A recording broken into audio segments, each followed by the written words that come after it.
আচ্ছা, খ্রিস্টান ধর্ম সম্পর্কে আপনাকে কিছু শোনেন, একটু মনোযোগ দিয়ে। যীশু খ্রিস্ট যে অঞ্চলে জন্মগ্রহণ করে তার বর্তমান নাম ফিলিস্তিন। তার সময়কার ভাষা ছিল অ্যারামাইক।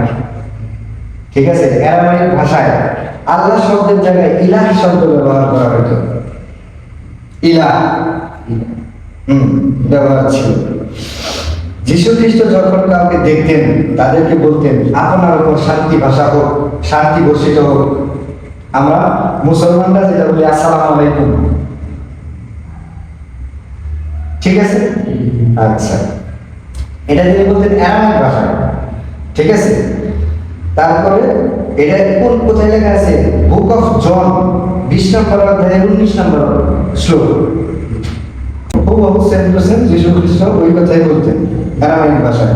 বাইবেলের বর্ণনা হতে পাওয়া যায় যীশু খ্রিস্ট মুসলমানদের মতো ভূমিতে সেজদার মাধ্যমে ইবাদত করতেন।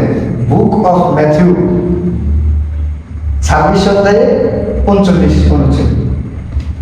আপনি মিলে দেখতে পারেন, নো প্রবলেম।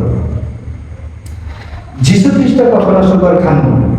তিনি তার শিষ্যদেরকে শুকর খেতে নিষেধ করেছেন, অথচ তারা কিন্তু শুকর খাচ্ছে। মুসলমানদের মতো যিশুর সুন্নতে কান্না করা ছিল, মানে কাটিং ছিল, কিন্তু কোন খ্রিস্টান কাটিং করে না, একদমই করে না। ঠিক আছে, ইহুদিদের মধ্যে প্রচলিত প্রথা অনুসারে তাকে জন্মের 8ম দিনের মাথায় সুন্নতে খাতনা করা হয়, অথচ কোন খ্রিস্টান এই কাম করে না। এটা কোথায় লেখা আছে? বুক অফ লুক 2 নম্বর অধ্যায় 21 নম্বর অনুচ্ছেদ। ক্লিয়ার? মুসলমানদের মতো তারও দাড়ি ছিল।